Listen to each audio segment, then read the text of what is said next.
텍스트 자체 내에서 약간 하고 싶은 이야기는 무슨 이야기인가 하면은 그 프로이드의 어떤 사상을 어느 정도는 받아들이고 그런 다음에 자기 사유를 그 겹쳐서 새로운 어떤 원리를 내세우려고 이 논문을 쓴 거예요. 근데 이제 이 현실 원리라는 게 즉 프로이드한테는 현실 원칙, 현실 원리의 어떤 거로서 작동하는 게 바로 여기서 이제 지금 자아가 탄생이 돼요. 그러니까 프로이드한테 이 자아는 이드라는 어떤 그 세계에서 그러니까 우리가 말하면은 그 어떤 그 현실의 어떤 그 외부 세계에 대한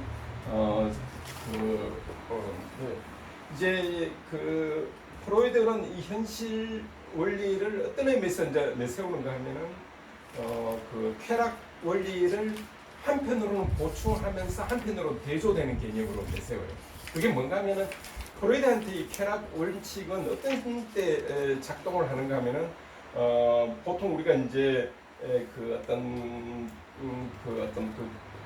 많은 어떤 그 기본 욕망의 어떤 그게 발동이 될 때 그 욕망을 뭔가를 실현하려는 것을 다방면으로 실현을 하면은 결국은 그 생물이 가지고 있는 어떤 자기 그 보존 그 기본 원리에 어긋나니까 수동적으로 자꾸 억제를 하려. 그래서 조금 다른 용어로 표현하면 조금 참는 방식의 어떤 억제 제어를 하는 방식으로 쾌락의 원칙이 작동이 돼요.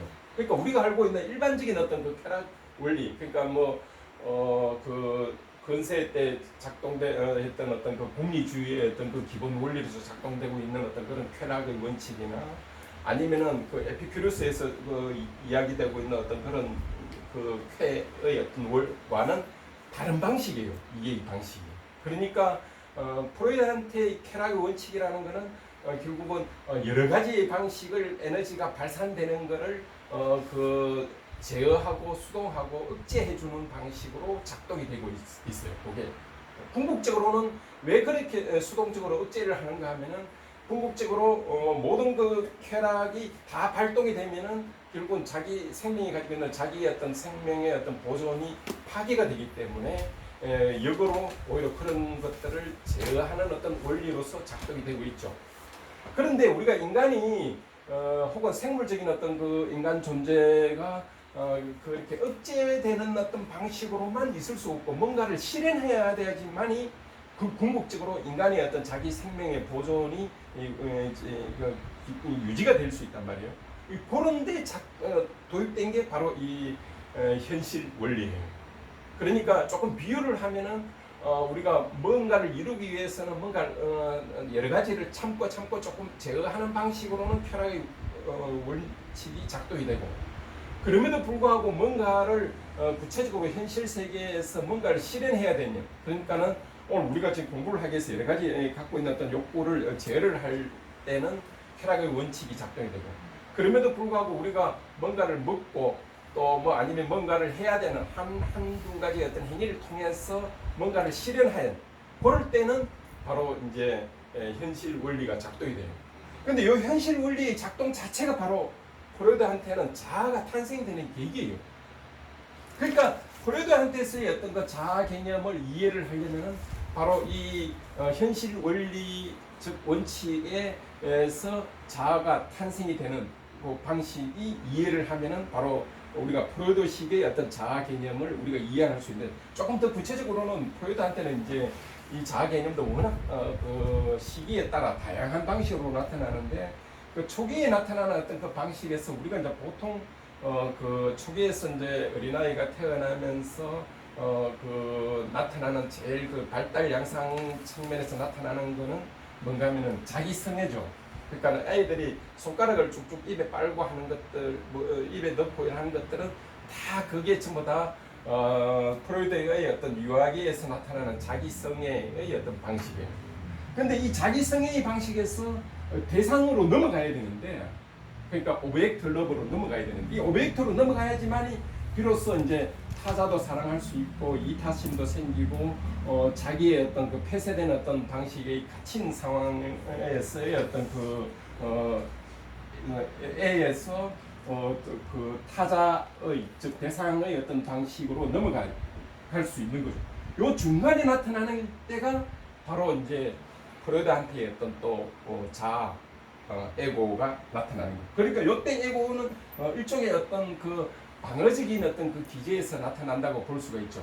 그래서 프로이드한테서 결국은 나타나는 이 자아 개념은 궁극적으로는 이 현실 적응을 하기 위해서 나타난 개념이라고 볼 수 있어요. 그래서 우리가 이 논문에서 지금 계속 비판하고 라깡이 프로이드를 받아들이면서 또 넘어서는 건 어디 있는가 하면은 이 에고가 프로이드한테서 에고가 나타나는 것은 결국은 현실 적응이라는 어떤 그 차원을 해서 에고를 바라본 거를 현실 그 라깡은 이걸 넘어서려고 하죠. 그러니까는 라깡이 보고 있는 에고는 그런 의미의 에고가 아니에요. 그러니까 라깡이 바라보고 있는 이 에고는 이제 우리가 오늘 읽어야 될 텍스트에서 이제 주로 집중이 되고 있는 그 현실 자체가 라깡한테는 에고 그 어떤 그 상상계에서 그러니까는 그 불 반사를 통해서 나타나는 이 자아는 오인 혹은 어떤 하나의 이마고를 통해서 형성되는 그런 자아예요. 그러니까 이 현실에 대한 그를 라깡은 어떻게 보는가 하면 에고를 어떤 차원으로서 바라보는가 하면은 그 이마고의 어떤 형식을 통해서 그 자아 형성이 이루어지는데 이때 타자를 통해서 이루어지는 건 타자를 통해서 이루어지는데 이 타자를 통해서 이루어진다는 것 자체가 라깡한테는 결국은 이 세계 자체가 오인에 의해서 이루어진다고 보는 거예요. 여기가 이제 라깡하고 프로이드가 궁극적으로 갈라지는 지점이에요. 그러니까 라깡한테는 이 이마고를 통해서 즉 이마고를 통해서 이 세계의 어떤 그 자기상을 투사를 하는데요. 자기 투사를 한 이 세계 자체가 결국은 오인에 의한 말하자면은 그 주어진 어떤 그 자아와 이 세계의 어떤 관계가 어떤 그 통합을 이루는 것이 진정한 의미에서의 통합이 아니라고 보는 거예요. 이게 라깡이 가지고 있는 아주 특이한 점이고 바로 요 점 때문에 근대 철학이 가지고 있는 자아 개념도 비판을 하고 또 프로이드가 가지고 있는 자아 개념 즉 자아를 현실에 적응하는 그 기능으로서 파악한 자아 개념을 넘어서서 라깡 고유의 어떤 그 자아 개념을 내세우는 거예요. 근데 이때의 자아는 주체하고는 달라요. 이 점이 이제 우리가 궁극적으로 라깡이 가지고 있는 굉장히 그 이렇게 좀 철학적인 어떤 의미가 이제 있는 거예요. 계속 우리가 이제 공부를 우리가 이제 그때는 주로 뭐 어떤 의미에서 배웠는가 하면은 이 상상계하고 상징계 이렇게 이제 배웠죠. 그리고 이제 실제계 이렇게 하는데 실질적으로 이 상상계의 어떤 그 차원에서 이루어지고 있는 이 에고의 어떤 차원에서 이루어지고 있는 이 차원에서 이루어지고 있는 이 세계의 어떤 그와의 어떤 그 관계는 궁극적으로 이 상징계에서 이루어지고 있는 이 주체 개념하고는 다르다는 거죠. 그게 이제 우리가 라깡이 가지고 있는 프로이드를 넘어서서 혹은 우리가 근대 철학이나 혹은 심지어 오늘 우리가 읽어야 될 그 텍스트에서 살아떨어진 어떤 실존주의라든지 혹은 주체 개념에 근거해 있는 그 서양 철학이 가지고 있는 것과는 다르다는 의미에서 이제 이 주체 개념이 나오는 거예요. 그런데 이런 주체 개념 자체가 이미 근원적으로는 상상계에서 일어나고 있는 이 자아 개념, 물론 이제 제가 지금 하는 이야기는 중계하고 초기를 막 좀 섞어서 이야기하는 거예요. 이 상상계에서 일어나고 있는 이 자아와 이 세계의 관계는 궁극적인 통합에서 이루어지고 있는 세계가 아니라는 데 핵심이 있는 거예요. 이게 이제 라깡이 가지고 있는 자아 개념과 세계에 대한 어떤 그 근원적인 어떤 그 개념이 궁극적으로 주체에서 이루어져야 될 어떤 동일한 이걸 이제 오늘 우리가 이제 읽어야 될 그 텍스트로 이야기하면 1차 동일화가 여기서 일어나는 거예요. 1차 동일화. 그런데 이 1차 동일화가 2차 동일화로 넘어가기 위한 뿌리예요. 이게 이제 뿌리로 작동하는 거예요. 그래서 1차 동일화를 근거로 혹은 뿌리로 작동하는 이거를 근거로 상징계에서 이루어지고 있는 어떤 2차 동일화가 일어나지만은 궁극적으로 이런 세계에서 이루어지고 있는 어떤 자아의 전체의 어떤 구성체 자체는 궁극적으로 서양 철학에서 이야기되고 있는 어떤 그 자아 개념 혹은 우리가 이제 여기서 지금 사르트르가를 굉장히 비판하는 글이 나와요. 그러니까는 그때의 어떤 실존주의에서 혹은 사르트르에서의 어떤 그 주체 개념조차도 굉장히 어떤 벽 속에 갇혀져 있는 어떤 자아일 뿐이라고 그렇게 이제 비판적으로 보죠. 그래서 락강의 어떤 이런 근본적인 태도는 궁극적으로 이미 서양이 가지고 있는 서양 철학에서 가지고 있는 어떤 주체 개념에 대한 근원적인 어떤 비판이라고 볼 수가 있어요. 이게 이제 우리가 자아와 그 주체의 어떤 차이인데 여기서 이제 우리가 이제 전번 시간에 이제 공부를 했던 이런 기본 개념들에 대한 어떤 자아 발생이 나오기 위한 어떤 전초적인 어떤 작업 자체가 궁극적으로 여기에는 무슨 방법이 내재되어 있는가 하면 현상학적 방법을 쓰고 있다는 거예요. 이게 이제 지난 시간에 우리가 이제 지향성 이야기를 하면서 했던 이야기예요. 현상학적 방법이 이게 이제 깔려 있다는 거예요. 이게 물론 이제 초기에는 정신분석학적 방법이 깔려 있는. 이 현상학적 방법을 락강이 이제 그걸 받아들이는 거죠. 그래서 이제 우리가 이제 자연과학적인 어떤 방법론에 기초해서 우리가 현상을 바라볼 때는 늘 어떤 기계론적 관점에서 바라볼 수 있는 어떤 방법에 근거하고 왜 그게 기계론적 관점에서 바라볼 수밖에 없는가 하면은 그 자연과학은 어떤 하나의 기준점을 내세우고 그 기준점이 바로 뭔가 하면은 그걸 이제 다른 말로 하면 신급이라 그래요. 신급. 혹은 재판소라고 하는 게 더 편해요. 그러니까 이 신급의 기준이 누군가 하면 바로 이성으로 보는 거죠.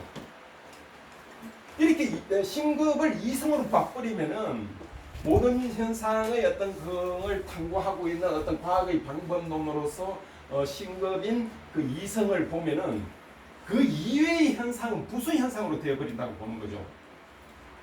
부수 현상으로 되어버린다고 보는 거죠. 그러면은 심리적인 현상이나 우리가 정신과학에서 이야기되고 있는 것들이 이성이 가지고 있는 어떤 근본적인 체계의 하부 체계로 편입이 되어버리는 거죠.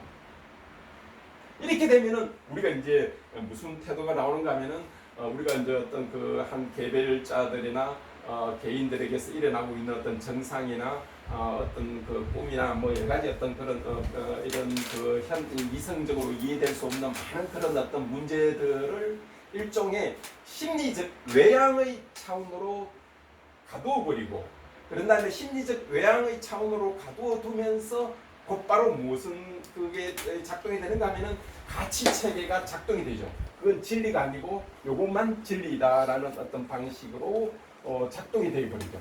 그렇게 돼 버리면은 결국은 이성적인 어떤 명정 판단 무모성성이라는 그 기준 속에 있는 어떤 이성을 신급으로 하고 있는 이 판단 기준에 들지 않는 모든 현상들, 즉 여기는 이제 프로이드가 이제 강력하게 정신적 현실을 내세우죠. 그 정신적 현실은 이런 방식으로 파악될 수 없는 그 고유성을 가지고 있는데 그걸 이제 우리 이 텍스트에서는 락강이 뭐라 그러는가 하면은 상대성이라고 그래요. 현상, 정신 현상의 갖고 있는 상대성.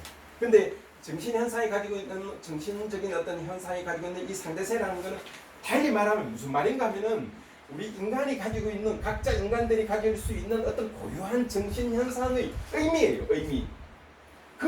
고유한 정신의 의미는 소위 말해서 이런 어떤 신급, 즉 이성을 기준으로 하는 어떤 가치 체계에 의해서 판단되어 줄 수 없는 고유한 현상이라는 거죠. 여기에 그 의미라는 것 속에 이제 소위 말하는 그 지향성이라는 게 들어가 있어서 지향성이 내재되어 있는 거예요. 무슨 이야기인가 하면은 제가 지금 하고 있는 어떤 이 이야기를 이제 지금 여기 계신 선생님들이 이해를 한다. 그러면 지금 무슨 현상이 일어나고 있는가 하면은 지금 의미 파악을 지금 하고 있는 거예요. 지금 여러 선생님들이. 그 의미 파악을 하는 거는 곧바로 지금 이해하는 사람하고 이해를 하게끔 발화하는 사람, 다른 말로 하면 제가 화자고 청자 사이의 어떤 그 관계를 지금 맺어주는 요 현상을 필연적으로 맺어주는 현상이 그 의미가 내재되어 있는데 그 의미의 어떤 그 기본적인 구조 자체가 뭔가 하면 지향성으로 이루어져 있다는 거예요. 이게 이제 우리가 그 모든 심리적인 현상은 심리적 양상이라는 측면에서는 모든 게 상대성일 수 있지만 왜 객관적인가 하면은 그 의미 속에 이 지향성이라는 것에 의해서 이루어지는 의미 활동이 일어나고 있는 거기 때문에 객관성이에요. 그래서 이제 정신과학이 그 고유한 영역의 어떤 학문으로 성립할 수 있고 독자 학문 그리고 자연과학과는 다른 방식의 인문과학적 사유의 어떤 과학의 가능성을 내세울 수 있는 근거를 제시를 하는 거예요. 이게 바로 모든 의미에는 그 지향성이 내재되어 있고 그 지향성에 의해서 객관성이 확보가 된다는 거죠. 이게 이제 과학에서 말하고 있는 어떤 그 객관성과는 다른 방식의 정신과학적 객관성이 여기서 성립한다고 보는 거예요. 이게 이제 락강이 왜 정신과학은 그 일반 그 과학과는 다른 방식의 어떤 그 고유한 어떤 방법을 쓸 수 있는가에 대한 논리적 근거예요, 이게. 그래서 우리가 이제 조금 쉬운 예로 우리가 이제 어떤 그 정신 분석적 어떤 그의 어떤 그 스테이지 속에 있다면은 어떤 환자가 이야기를 하더라도 그 말의 의미는 다 나름대로 뭔가 고유한 의미들이 내재되어 있다는 거예요. 그리고 그 고유한 의미가 내재되어 있는 거는 이런 어떤 그 과학적 그러니까 자연과학적인 어떤 이런 방법으로 탐구할 수 없는 그 고유성, 즉 상대성, 즉 비록 외향적으로는 상대성이지만은 그 의미의 내용 자체로서는 바로 객관성을 띠고 있다는 거죠.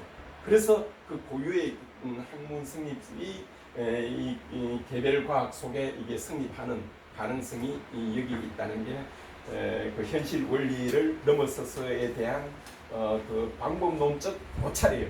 그러면 그게 뭐 어떤 거냐? 그게 바로 이마고예요. 이마고. 일단 이제 최초로 나타나는 어떤 그 형태가 그 이미지이고 이마고예요. 그 이미지의 이마고의 어떤 형태로 나타나는 것 속에 이제 유아기가 가지고 있는 모든 그 어떤 그 원초적인 어떤 그 충동이 이 이마고로 실현이 되고 그 이마고를 통해서 이마고라는 건 다른 말로 하면 이런 거예요. 우리가 뭔가를 이해를 하면은 늘 타자의 어떤 이미지를 통해서 세계를 이해할 수밖에 없는 그런 어떤 필터링이에요. 필터링 일종의 이마고라는 그 자체가. 그러니까 우리가 어떻게 생각하면은 모든 사람들 그 초기의 어떤 그 자아의 형태에서 일어나는 게 세계하고 자꾸 객관적으로 뭔가를 간다라고 보지만은 락강은 이렇게 바로 세계하고 객관으로 갈 수가 없다고 보는 거예요. 늘 그 어떤 형태의 어떤 그 이마고에 의해 가지고 이루어지는 방식으로 세계를 갖는다는 거예요. 즉 다른 말로 하면은 세계라는 그 자체가 그냥 있는 게 아니고 세계라는 건 이마고를 통해서 투사된 방식으로만 세계가 성립한다고 보는 거예요. 제가 요 말을 제가 다시 한번 조금 더 설명하면 보통 우리가 일상적인 어떤 그 삶의 어떤 그 방식에서 세계를 뭐 아니면 이 여기 있는 여러분들 그 칠판에 대한 어떤 세계를 그냥 여러분들 그거 없이 아무런 필터링 없이 바로 이 세계하고 관계를 맺는다고 보는데 락강은 그게 아니라는 거예요. 뭔가 여기에 대한 어떤 그 이해 방식 전체가 일종의 필터링을 통해서 이루어지는데 그 필터링의 어떤 것이 하는 게 바로 이 이마고 이미지 이걸 하는 거예요. 물론 그 락강한테의 어떤 이마고 이미지의 어떤 개념은 이제 더 적극성을 띠고 있어요. 이 이미지는 형성적인 게 있대요. 그러니까 가령 예를 들어서 이제 그걸 이제 형성적이라고 그러는데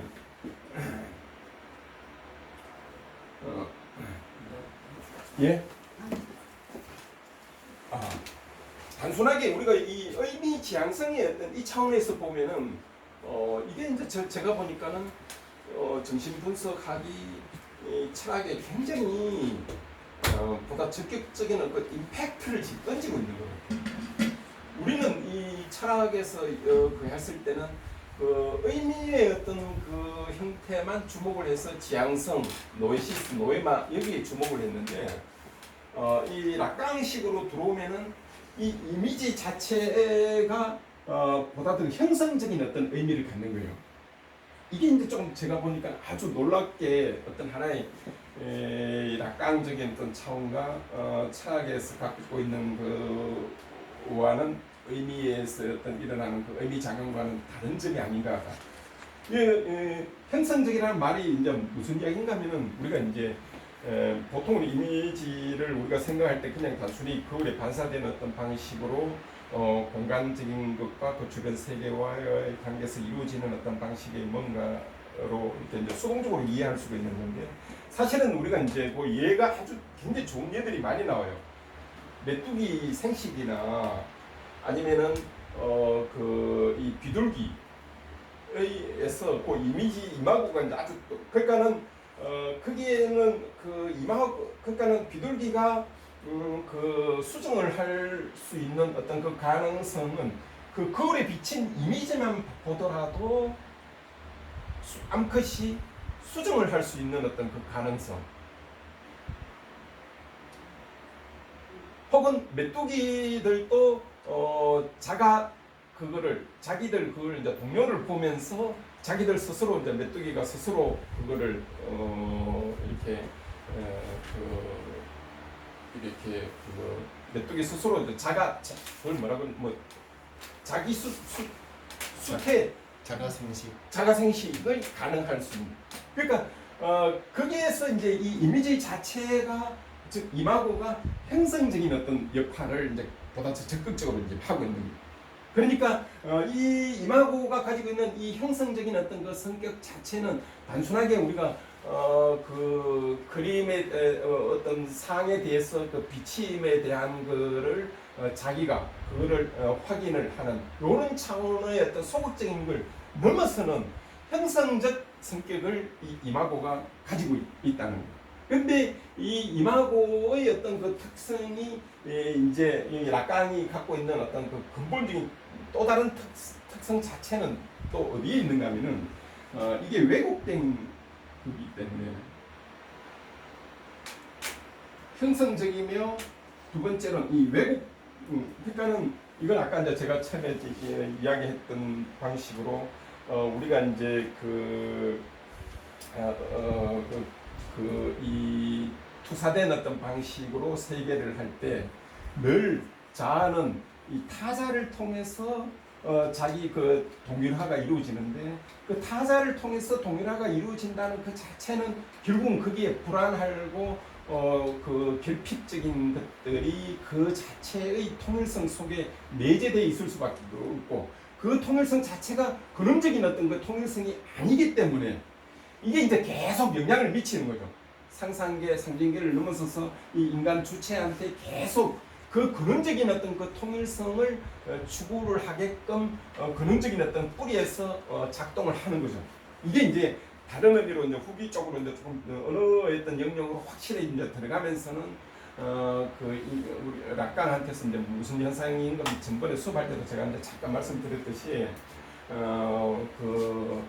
인간은 근원적으로 웨디푸스의 어떤 그 극복의 어떤 문화적 단계에 의한 사회화를 넘어가기 이전에 근원적으로 어머니에 대한 근원적인 어떤 통일성을 잃어버린 그 결핍성에 대한 것이 근원적으로 작동을 계속하기 때문에 결국은 인간 존재 자체의 그 어떤 그 근원적인 어떤 그 잃어버림에 대한 것이 작동이 되고 있다는 게 이제 중기 후기 쪽에서 이제 우리가 중기 쪽에서 이제 이야기되고 있는데 이 초기 쪽에서도 이미 이런 어떤 그 근원적인 어떤 문제들이 이제 내재가 되어 있는 거죠.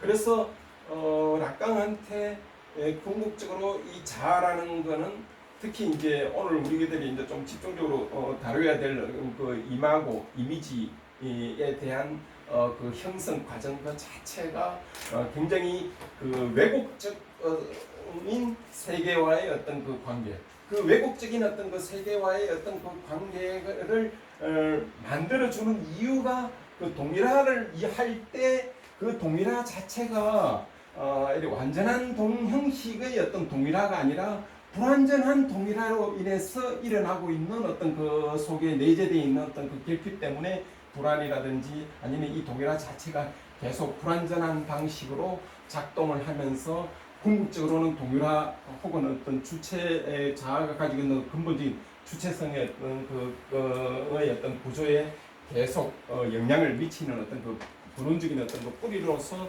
작동을 하고 있다는 거죠.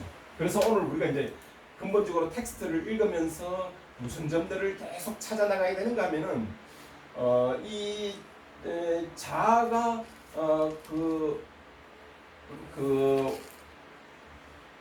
그울 단계에서 파악된 방식의 자아가 어떻게 파악되면서 즉 어떤 방식으로 파악되기 때문에 불완전한지, 그런 다음에 그 불완전한 것이 자아가 그 어떤 방식으로 자아한테 영향을 미쳐서 세계하고 관계를 맺고, 그런 다음에 그 세계하고 관계 맺는 그 불안정성 자체가 궁극적으로는 이 자아가 주체에 대한 어떤 근원적인 관계를 어떤 식으로 설정할 수밖에 없는지에 대한 문제를 우리가 이제 이 텍스트를 읽어 나가면서 그걸 이제 분석을 이렇게 이제 조금 더 세분화되면서 읽어 나가야 돼요.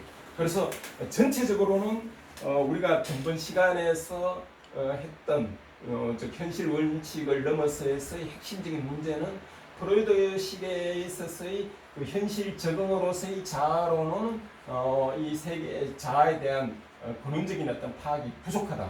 그런 다음에 오늘 우리가 읽어야 될 텍스트에서는 이 자아가 그 거울 단계에서 이루어지고 있는 어떤 방식이 어떤 방식으로 이루어지고 있기 때문에 불완전할 수밖에 없고, 이 불완전한 자아가 궁극적으로는 계속 그 발전된 어떤 그 형태의 어떤 형태로 나아갈 때 어떤 형태 무엇이 나타나고 세계에 대한 어떤 그 관계 방식이 어떤 거고, 그런 다음에 거기에서 나타나는 것들이 궁극적으로 자아에 대한 어떤 이해를 우리가 다른 방식으로 이해를 해야지만이 프로이드를 넘고 근대 혹은 현대의 어떤 그 자아 철학에 대한 전혀 다른 방식의 어떤 이해를 할 수 있다는 게 오늘 우리가 이제 읽어야 될 텍스트의 어떤 그 주 내용에 여기까지 전번 시간하고 오늘까지 제가 좀 간단하게 요약을 했어요. 질문 좀 있으면 여기서 잠깐 제가 질문 받고 텍스트 본성으로 좀 들어가는.